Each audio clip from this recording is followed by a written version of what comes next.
Hello there, welcome everybody, and thank you for joining this APMG webinar today. My name is Mark Constable. I'll be your host and moderator for the session. And today's topic is all about the increasingly popular topic of neuroscience. And specifically, we're looking at how that can aid us in the planning and delivery of change. We'll be introducing a new book, model and concepts and various techniques to get you started on your neuroscience for change journey. I have two great presenters joining me today, Melanie Franklin and Tibi Vera. So you can see some information for them both on the screen there, but in a real quick summary, Melanie's a global thought leader on all things change management, and Tibi is a qualified neuroscientist, coach and consultant, and together they'll be taking you through their brilliant new book on neuroscience for change. And taking through the rest of today's content, introducing the supporting course that the book underpins as well. So stay tuned for that. Before I hand things over to Mel and Tibi, a few really quick bits of housekeeping. So we are recording the session. You probably just heard the message then that it is being recorded, and everyone that's registered will receive a follow-up email from us soon after the webinar's concluded. That will include a link to the recording and any other relevant links and information. So don't worry if you're scrambling to jot down links throughout the session. We'll make sure we cover everything in the follow-up. Secondly, questions, you're more than welcome to submit questions at any stage. We'll all be keeping a close eye on those throughout, so do get those coming in, and no doubt Melanie and Tibi will have some great answers for you. And last but not least, feedback is really welcome because that helps us to plan and deliver these sessions in the future. So when you see the follow-up email, you'll have my email address. So do feel free to share any feedback and comments. So that's it for me. So without further ado, I'll hand things over to Melanie. Over to you, Mel. Thanks very much, Mark. Pleasure to be with you again, everybody. I am delighted that we finally published the Neuroscience for Change at Work book, and even happier that we've been piloting the course with APMG for the last year, and the feedback has been amazing. I think it's thought-provoking. Everybody who's working not just in change roles, but in project, program and portfolio roles. We've had business analysts, we've had a lot of coaches. Everybody's starting to think, how do I do things in a slightly more brain smart way? We have a lot of line managers who are trying to lead change locally in their own area of the business and are looking for ideas about how they connect more effectively and can persuade people to change more effectively. So some of the things that I wanted to draw your attention right now, before we hear some of the contents from Tibi, is why is this so important? And I think we all understand that the pace of change is massively increasing. What I'm finding is that the level of change professionals, those that can help people cope with change at work, really is remaining quite stable. I've run a number of thought leadership panels around the world in the last 6 months, and the average number of change professionals in organizations is coming out at about 4. And it doesn't seem to matter if it's a multinational, a massive government department, or a smaller company. We've got a head of change and a few people dedicated to change. The rest of those who help us get change happening at work come from the business, people who are going to have to work differently. The problem is that that resource pool for individual changes is getting smaller and smaller because there are so many changes taking place. That bothers me because we need a whole army of people to make change happen. Professor John Cotter's recently published his piece around the importance of having a volunteer army available to make change happen. So there is a wider need to build a capability in anybody, in any role, that people can not only cope with change, but they can also thrive during the change. So one of the things we've aimed for this course is to really think about how we can support others and develop resilience in all of us to be able to cope with the high volumes of change. As some of you know, I run the Global Capability for Change survey every year. It's coming up again soon. And these are some of the statistics that capture my attention. Less than half of people know change is coming. So we aren't getting our messages across. We're sending lots of emails. We're inviting people to lots of workshops. But there are so many messages about so many changes that people just don't feel well informed not because they haven't had the information, but they haven't had a chance to process it. People don't have the time to adopt new ways of working. That's an even lower score. Sort of 4 in 10 are thinking that that possibly is working. These scores, by the way, talk about explicit is how we think something's happening. Implicit is thinking about how we feel something's happening in our organization. So in the survey, we have in past years been looking at that. This year, we're simplifying it. Our level of change is manageable. Well, no. 4 out of 10, and in fact in subsequent surveys earlier this year, that figure's even lower. And we developed change management skills in our people, maybe about half. So there is a long way to go, and I passionately believe that neuroscience, understanding how the human brain works, how it processes the information when we're explaining change, how it takes decisions about whether or not to volunteer and get involved in change, is absolutely crucial. If you want to have your say, by the way, in terms of this survey, here's the link. And I will be publishing that across LinkedIn as well in the coming days. A few other sort of things that have caught my eye recently.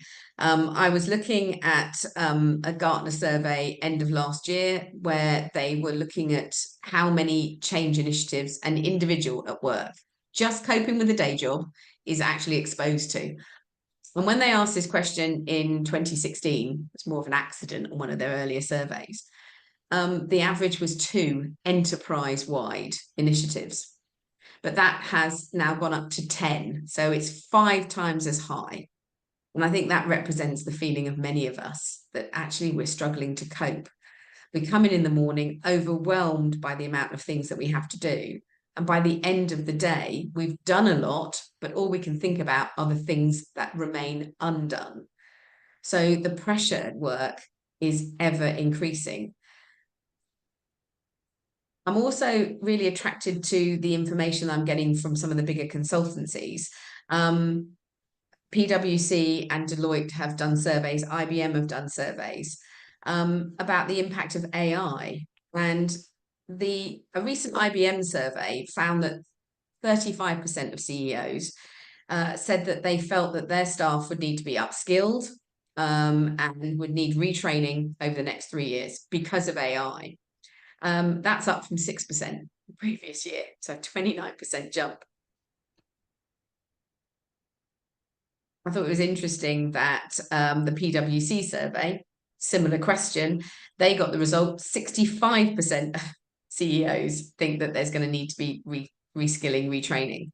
That is an incredible change for the brain to take on board, as we'll hear from Tibi in a while, an incredibly big threat, because what we're losing if we have to reskill is we're losing our past experience, we're losing the certainty that we know what we're doing, the confidence that we know what we're doing, and the status of, oh, I know what I'm doing, people rely on me.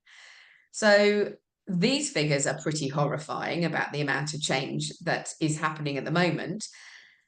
But again, from the IBM survey, I also talked something else, which is 43% of CEOs felt that the tempo of change, their pace of change and transformation, was going to increase in 2024.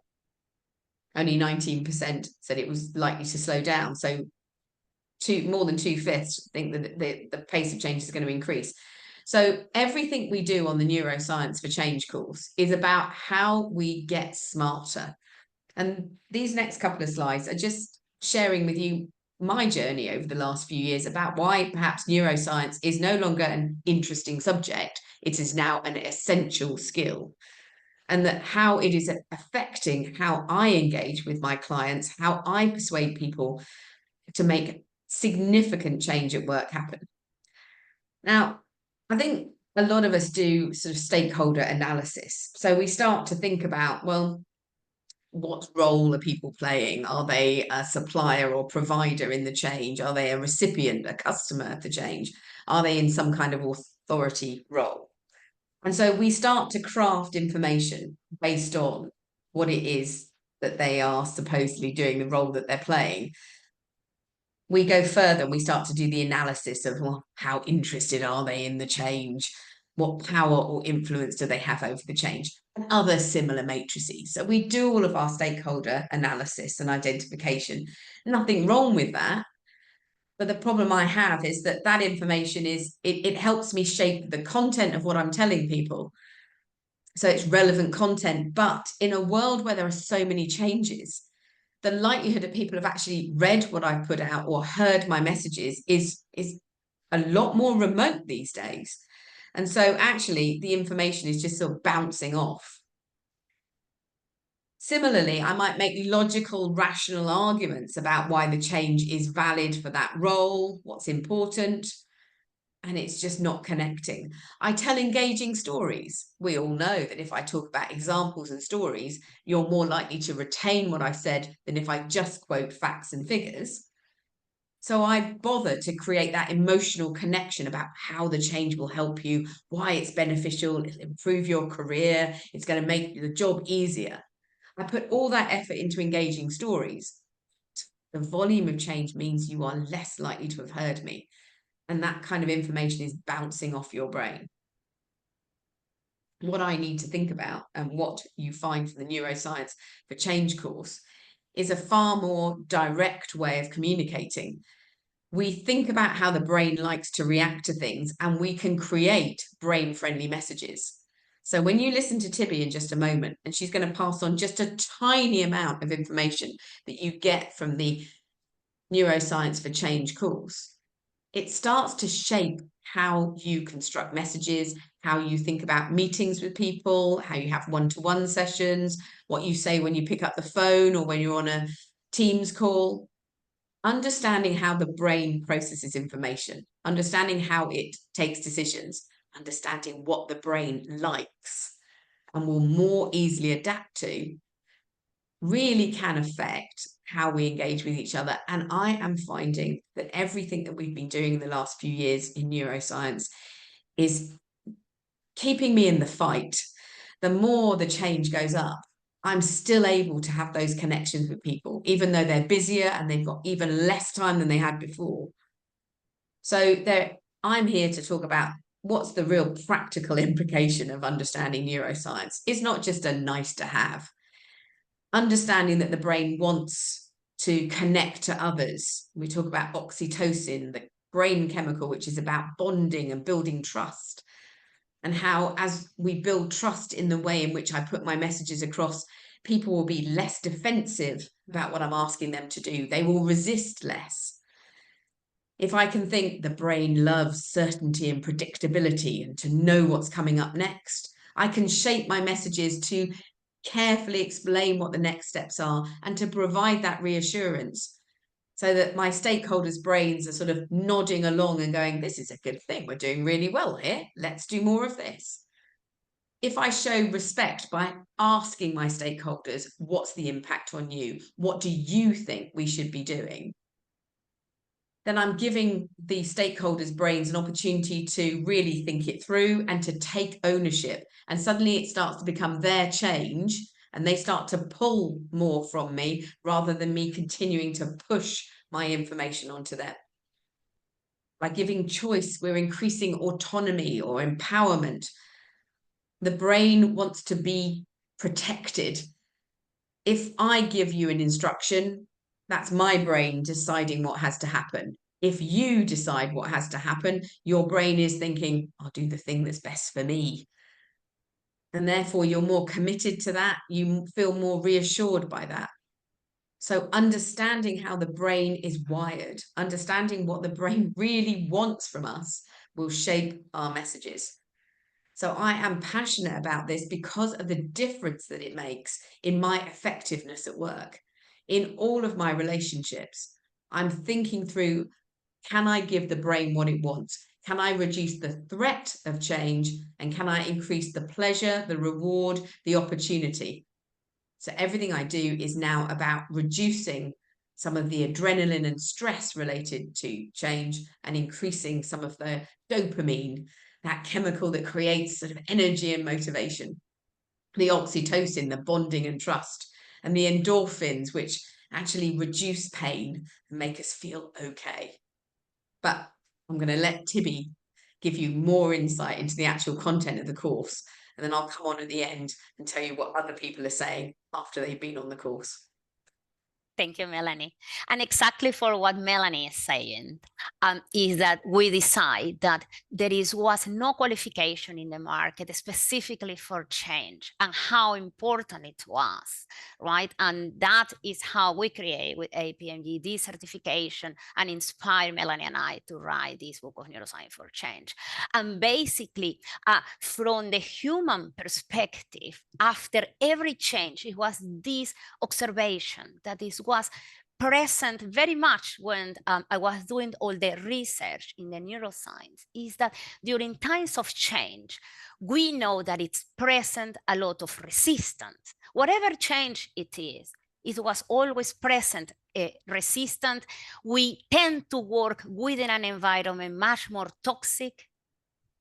The observation was we usually are under a lot of pressures, high levels of stress, lack of creativity.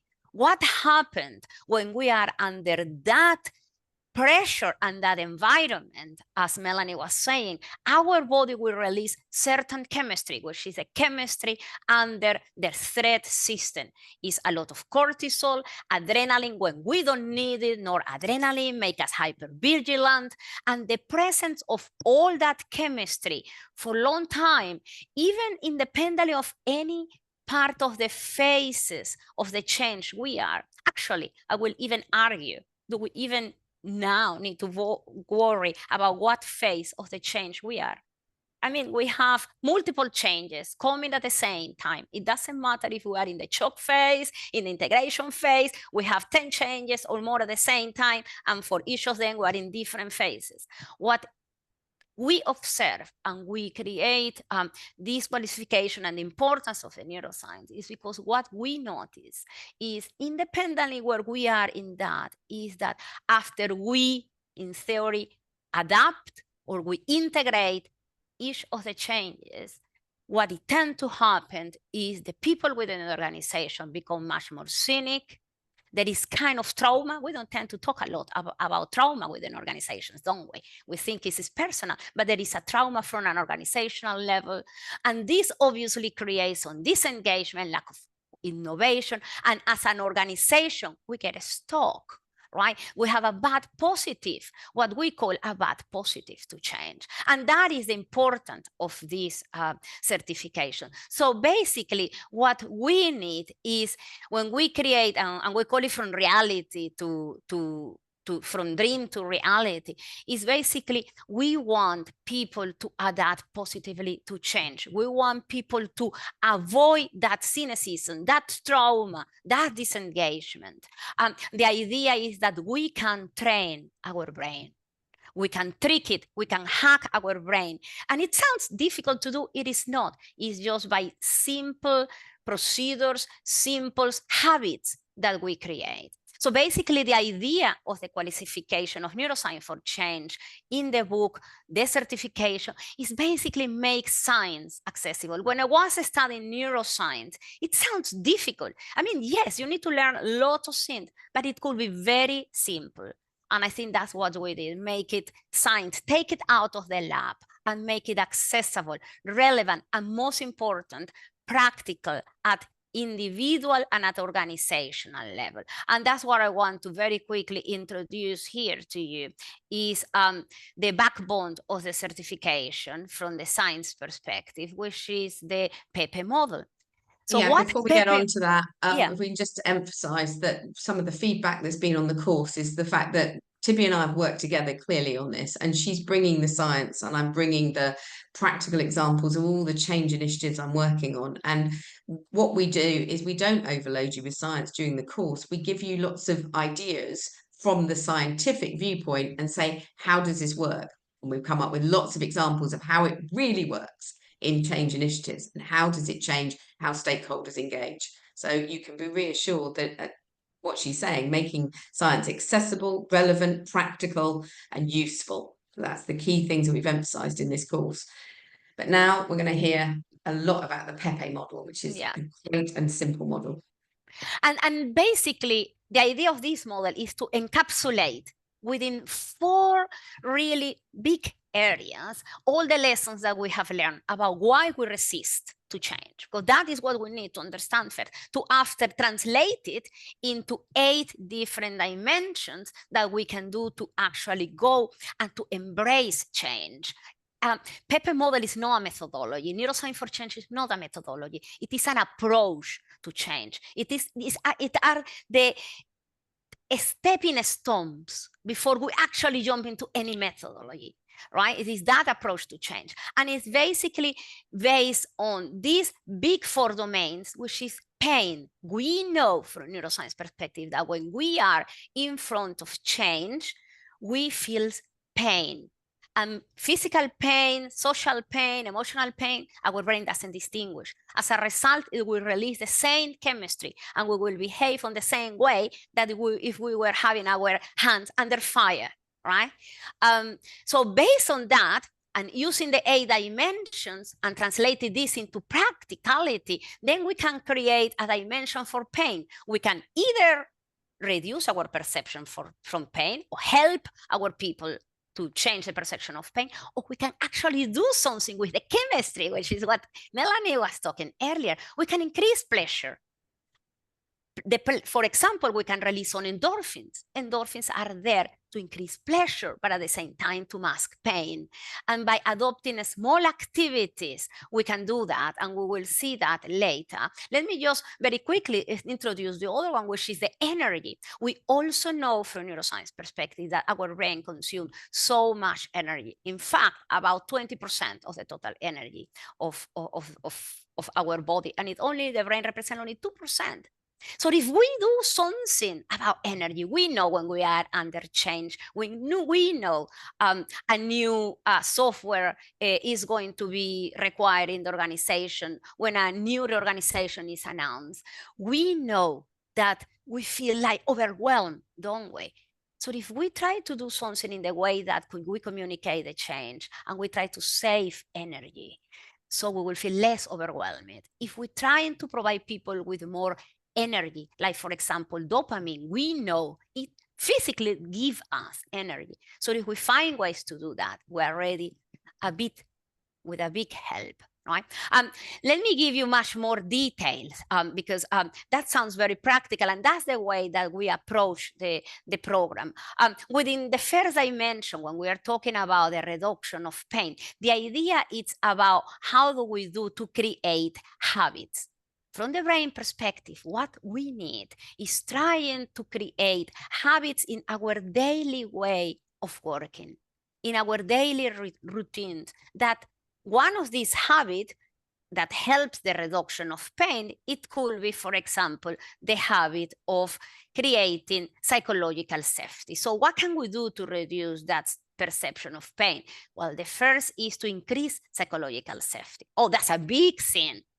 What can we do? So there are different ways that we can increase psychological safety. One of them, it could be trying to avoid blaming culture, promote trust. But what habits can we do at the brain perspective, from the habit perspective, to promote that trust and to avoid that blaming culture?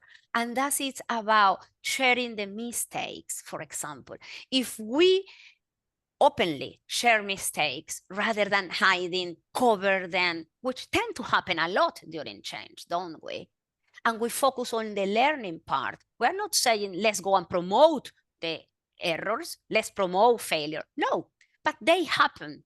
And if when they happen, we have created that psychological safety. We have created that within the teams, they are not going to be judged, they are not going to be penalized. And this is on the day-to-day. This is how we talk about errors. This is how we share our mistakes. And those are the habits that we need to create.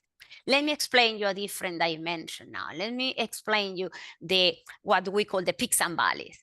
which in fact have been one of the favorites and the ones that we have been having the most of the feedback from our attendees in the course, which is the peaks and valleys.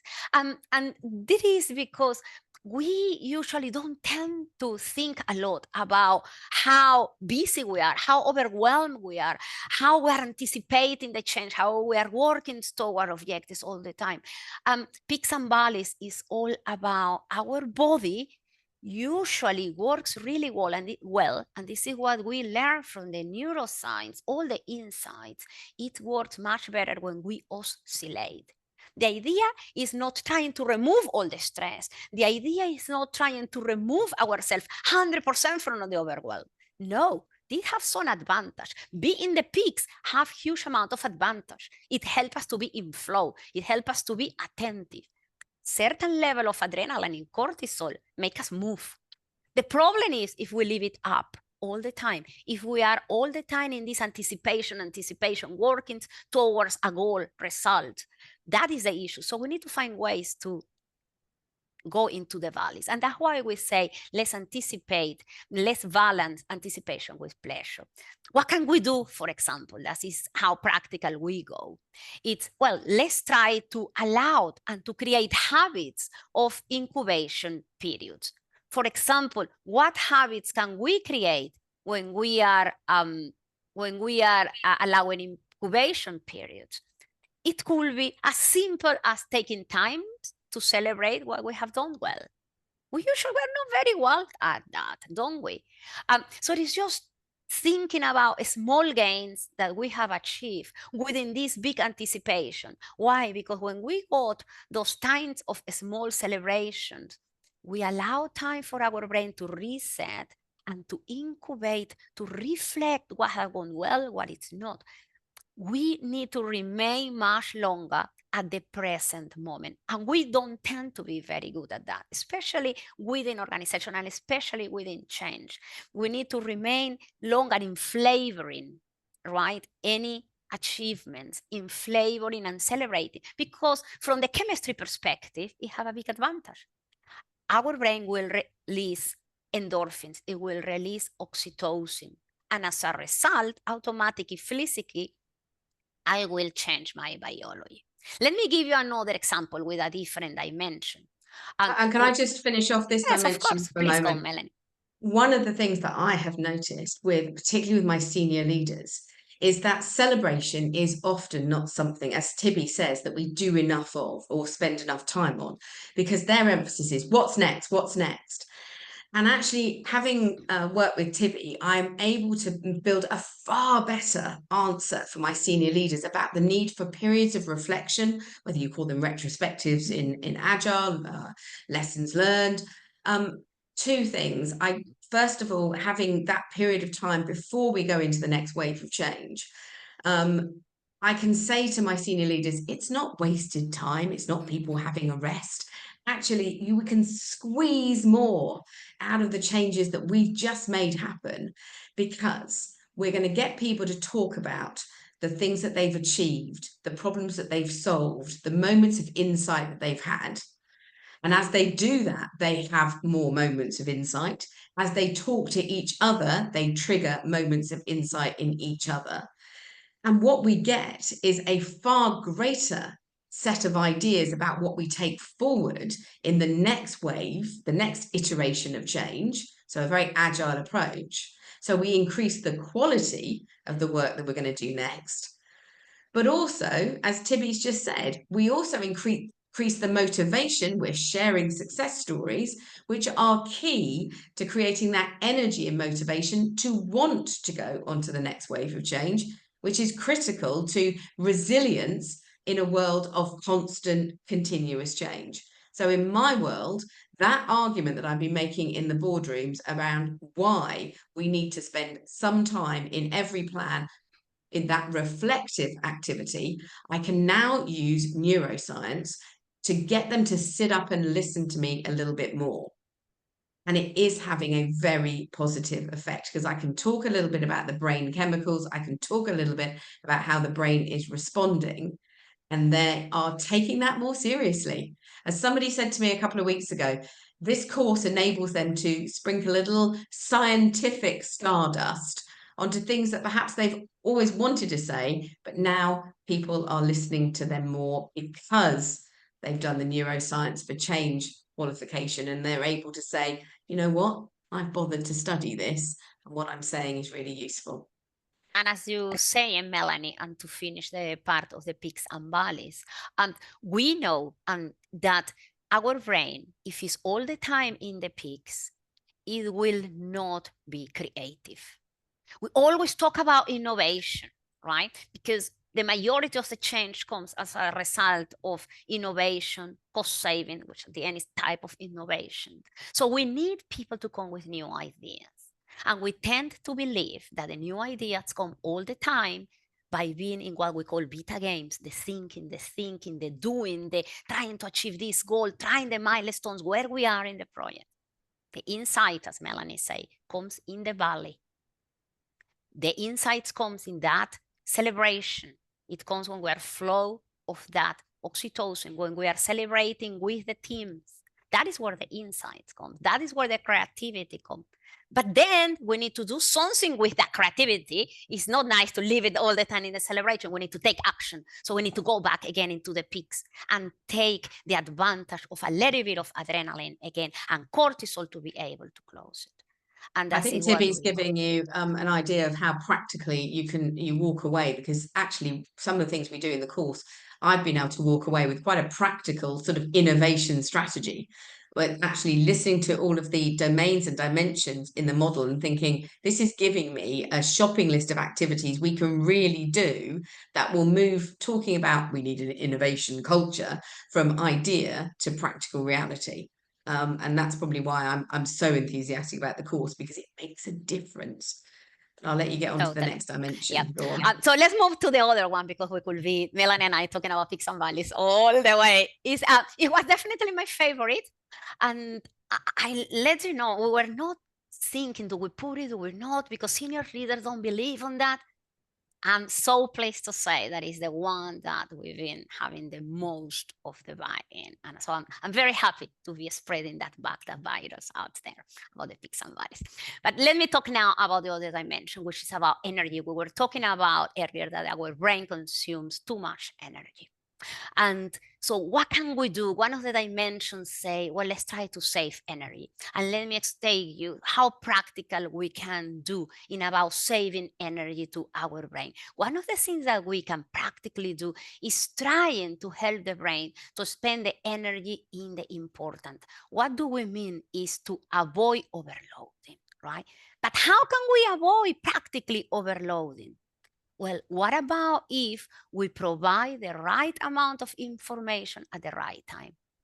It sounds simple, isn't it? But if we think about, let's take a moment to think and to reflect when we make an announcement of the change. Sometimes we make the announcement of the change, and we're trying to provide so much detail, when we are going to do it, which is the time scale, who will be involved, what will be impacted.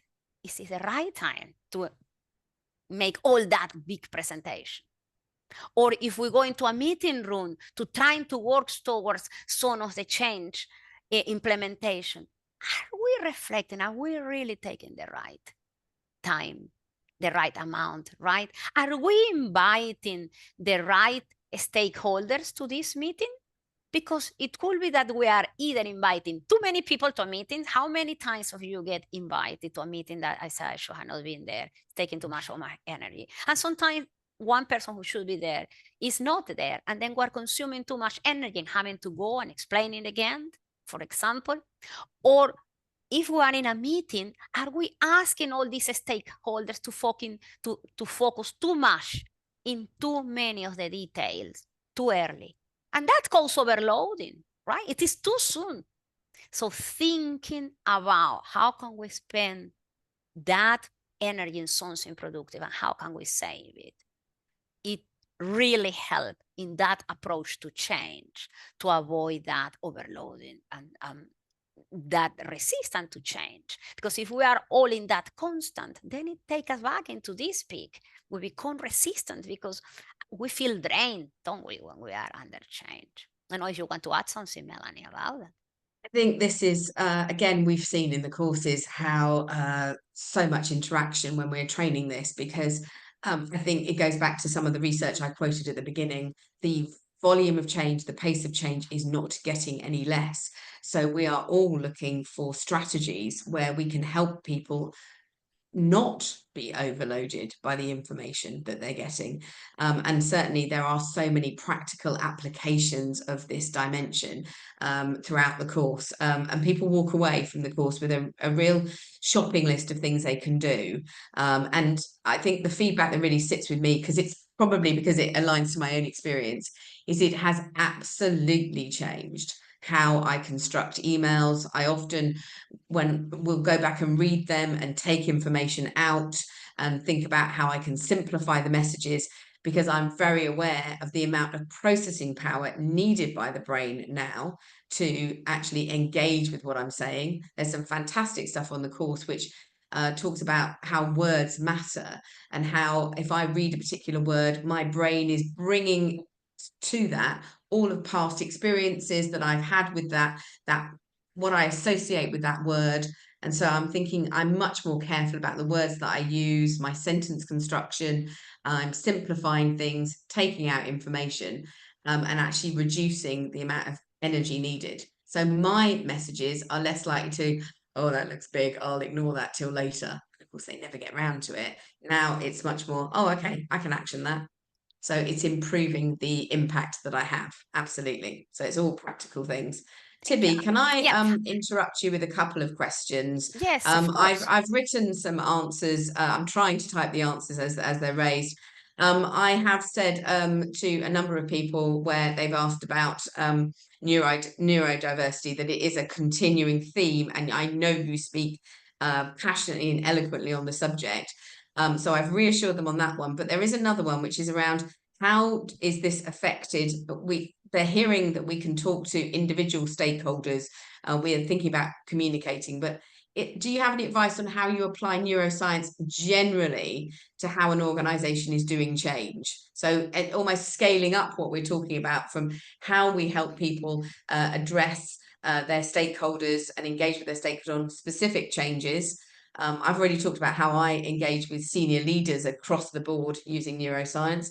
But have you got anything where you'd like to sort of scale up what you're saying at an organizational level?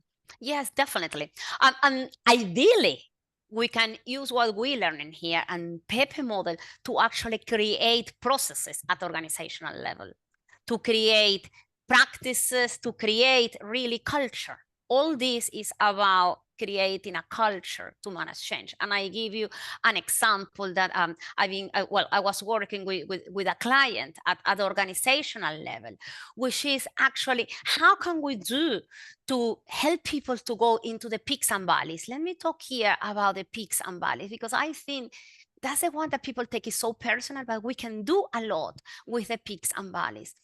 Remain longer at the present moment. I work with an organization to actually change the reward system, the commission payment system of the salespeople. I give you an example. The commission payment was that people made a sales target and the commissions usually pay about 3 to 6 months later than when they actually achieve it from finance perspective. We say, no, we need to pay as soon as they achieve the target, straight away. Of course, I have to deal with finance, with everything. They wanted to kill me because you say that's not possible. That's going against all the planning. I said, well, this is a big change we're going through. But if we want to apply peaks and valleys at organizational level, we need to make people to go and celebrate. And people celebrate the day they achieve the commission, they get the target, they get the money, and they celebrate and remain longer. But if when they get the money and when they are celebrating, they are already working in the next hand, they are already in the anticipation. So they don't go to the valleys.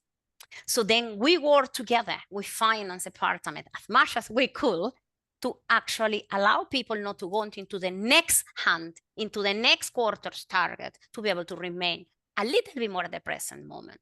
Does it make sense? Does it answer your answer, Melanie? Yeah, that's brilliant. I mean, as I said, we spend 2 days doing nothing but practically applying this.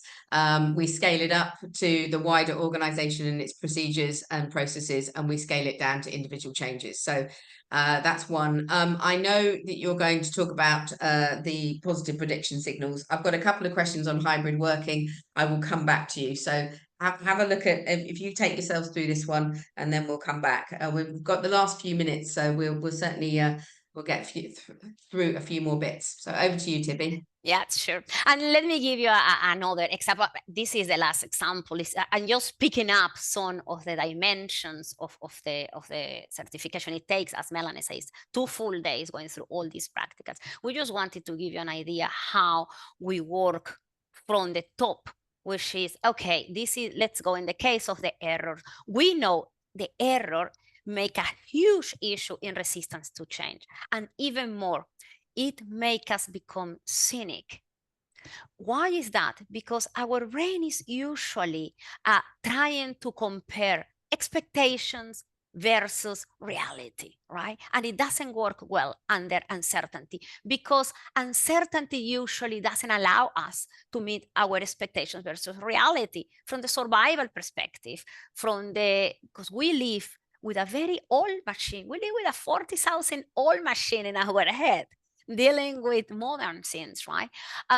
So basically this error. And we know if we're trying to release positive, what we call positive prediction signals, that helps to reduce the size of the error. And as a result, it helps us to be less cynic and less resistant to change.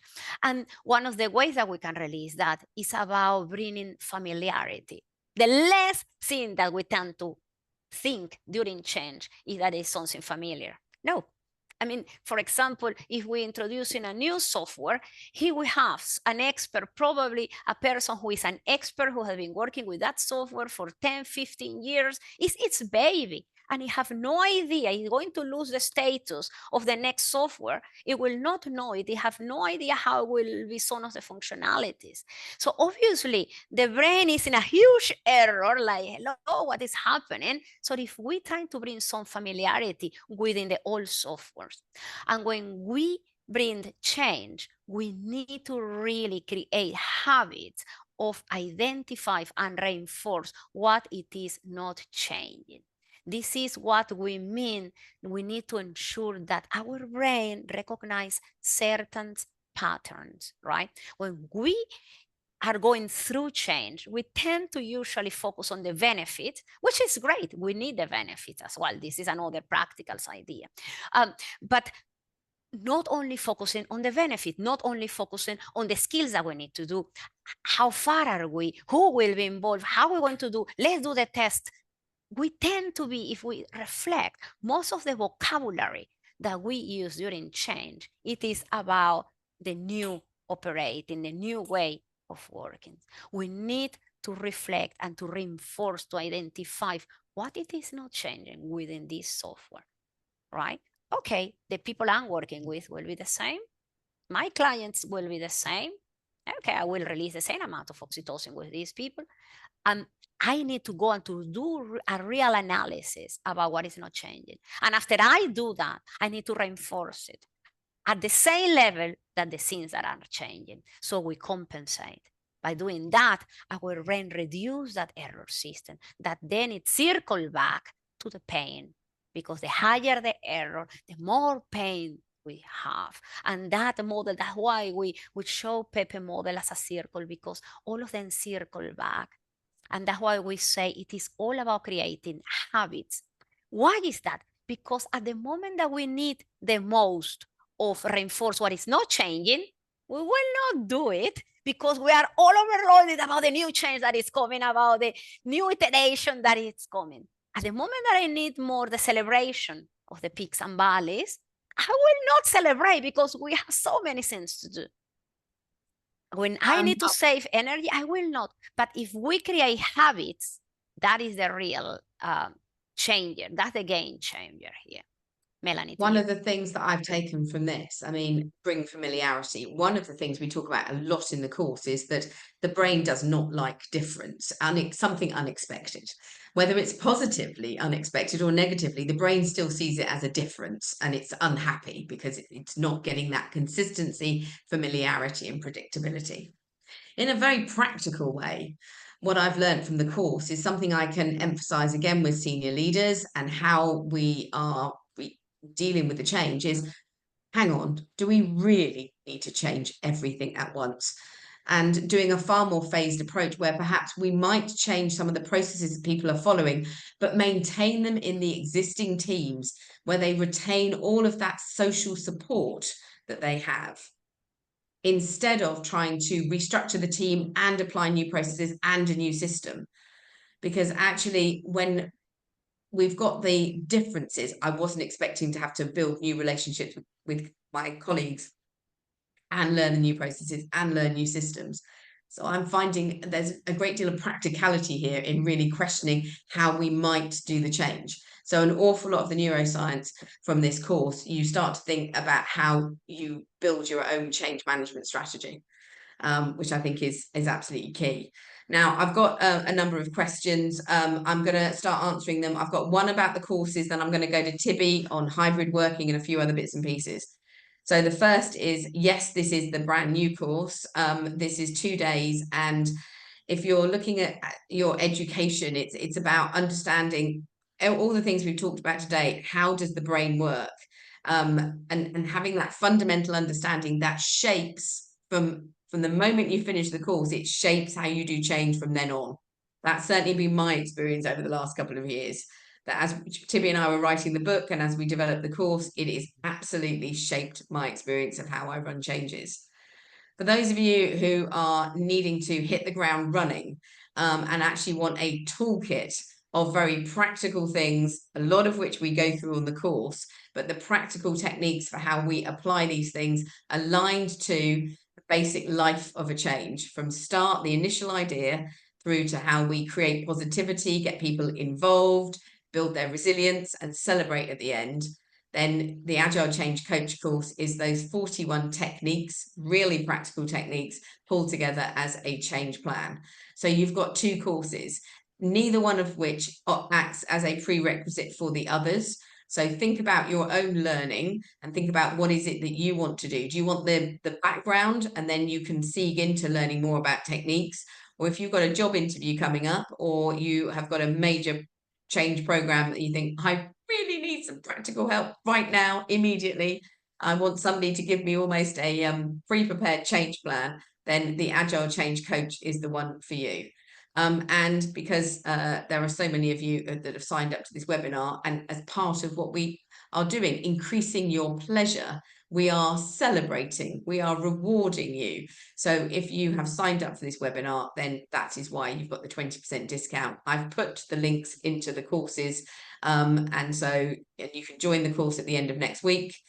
We will make sure that you get the new Neuroscience for Change book.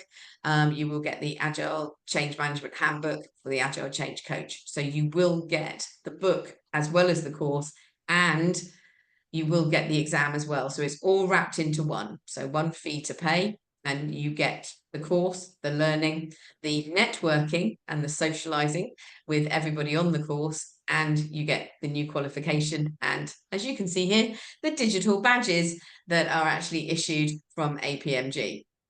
If I can now just go back to Tibi, one of the questions was basically, is there any data about how some of the things you're talking about work in a hybrid world and not just in a face-to-face world? Yes, definitely. And I think within the hybrid works, one of the biggest challenges that we have is the oxytocin, isn't it? We haven't talked today about oxytocin here, but it's linked to the pain. One of the ways to reduce pain and to actually increase pleasure is by releasing oxytocin. So within a hybrid environment, it's much harder to build oxytocin, right? Why? Because oxytocin comes with a sense of belonging, of contact, even physical contact, right? When we are next to each other, our brain starts to release oxytocin. So yes, we talk practically about when we are working a hybrid, how do we create that sense of belonging? How do we do to actually create that sense so we release oxytocin? So yeah, I think that is the biggest challenge that we have in hybrid working. Also, I would say it from the energy perspective. Sometimes when we are working, and we all know, right, it's energy dragging, being in front of a computer all the time. So it's more important than ever to go into these peaks and valleys.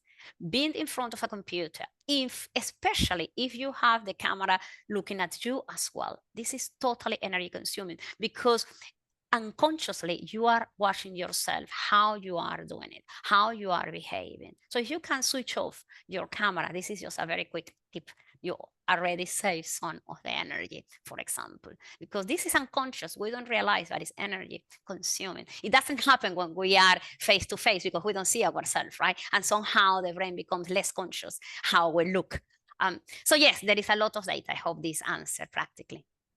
Brilliant. Another one that I certainly have a lot to deal with is a lot of exec level culture, and the type of people these roles attract can often teach people to be unkind. How do we influence this culture change if the executives have no knowledge and awareness of how their people's brains work? I certainly try.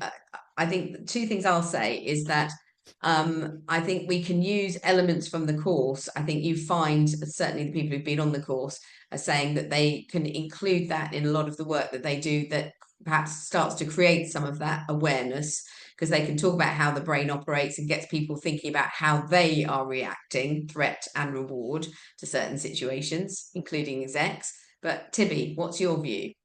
My view is, first, I spend most of my time when I'm working with a client, working with exec.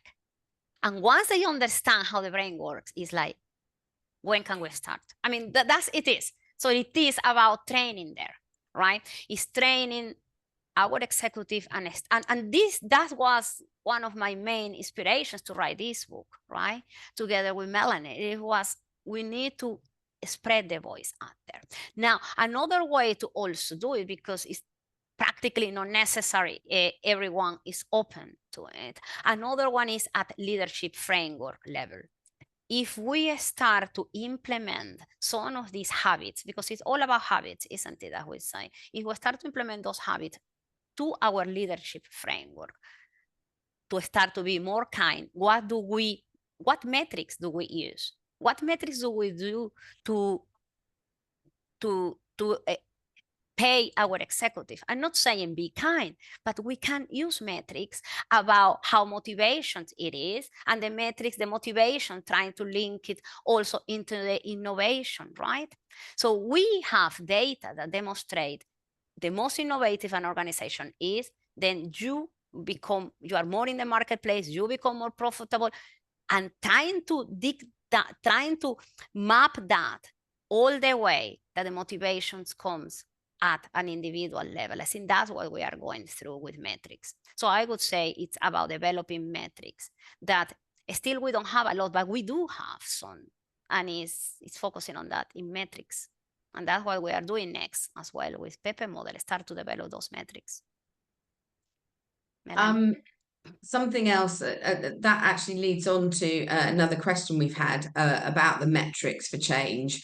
And I think the thing that's of interest to some of the people that are on here is about some of the harder stats. So let me read the question. What do you track when it comes to change KPIs or metrics? This has been the hardest part for our team. We have a few through surveys and polls and discussions, possibly, I think maybe I'm interpreting here, but about how people are actually feeling, but maybe the harder readiness stats are harder to gather.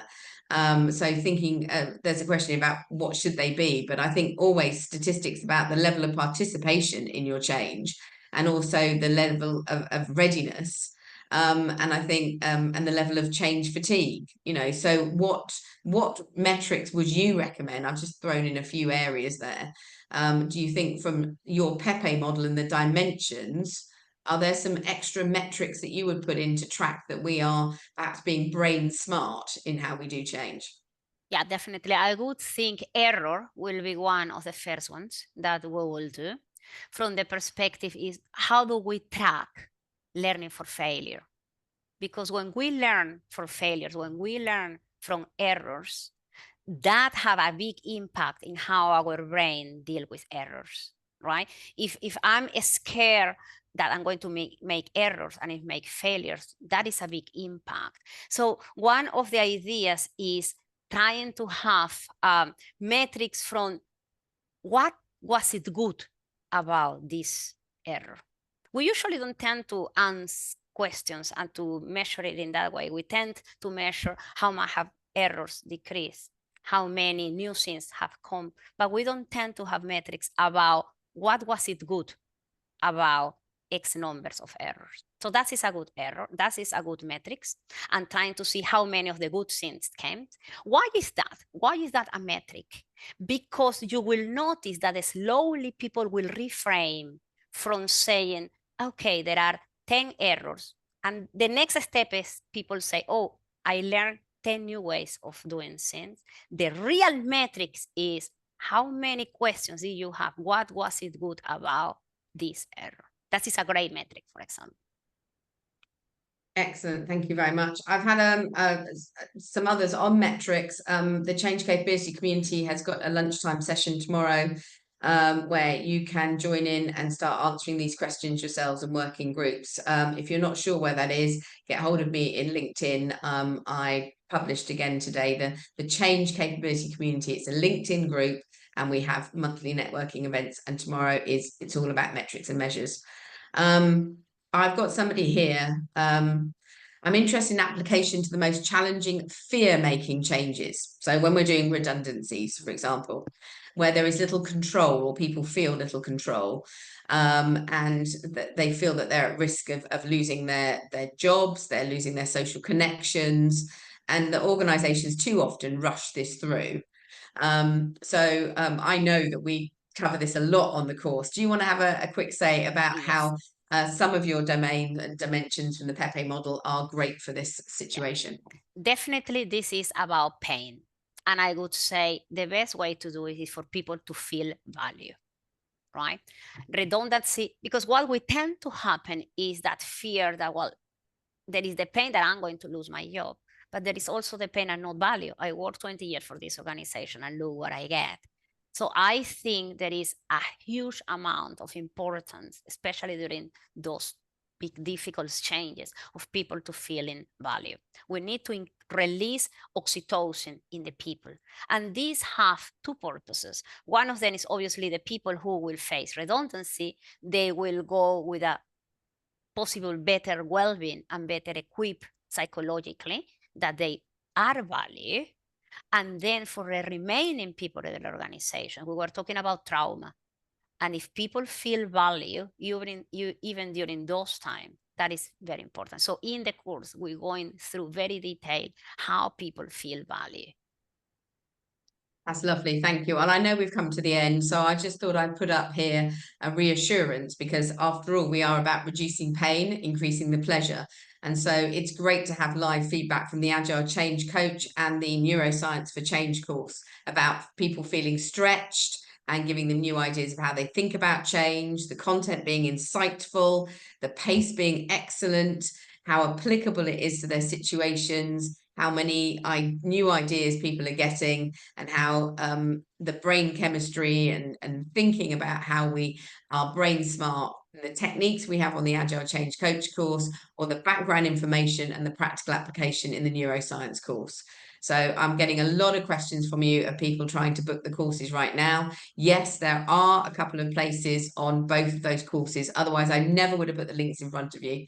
But it's definitely a first come, first serve, and the APMG 20 code is there. If you are booking the November courses and not just the September, I've also extended that code to those courses as well. So thank you very much as ever, Tibi. It's always a pleasure to work with Tibi on these things. I think we've done all of the questions, Mark, so over to you to close the webinar. Great. Yeah. Thank you very much, guys. Everyone. Sorry, Mark. Thank you, and to you, Mark. No problem. No problems. Yeah. We'll wrap up quick now because I know we are at the end of the hour. So just to remind everyone, we are sending a follow-up email, and we'll cover all the links that we've got in there, because I know there was a couple of questions around that as well. So do look out for that follow-up email. We'll try to get that out later today or tomorrow at latest. And so yeah, just lastly, thank you very much everyone for attending. Thank you, Melanie and Tibi, for your insights today. It's so valuable as ever. And no doubt our attendees have got a lot of value from that. So thank you very much. So thanks again, everyone. Enjoy the rest of the week, and we'll see you again on future APMG webinars. Thank you. Thank you. Thank you.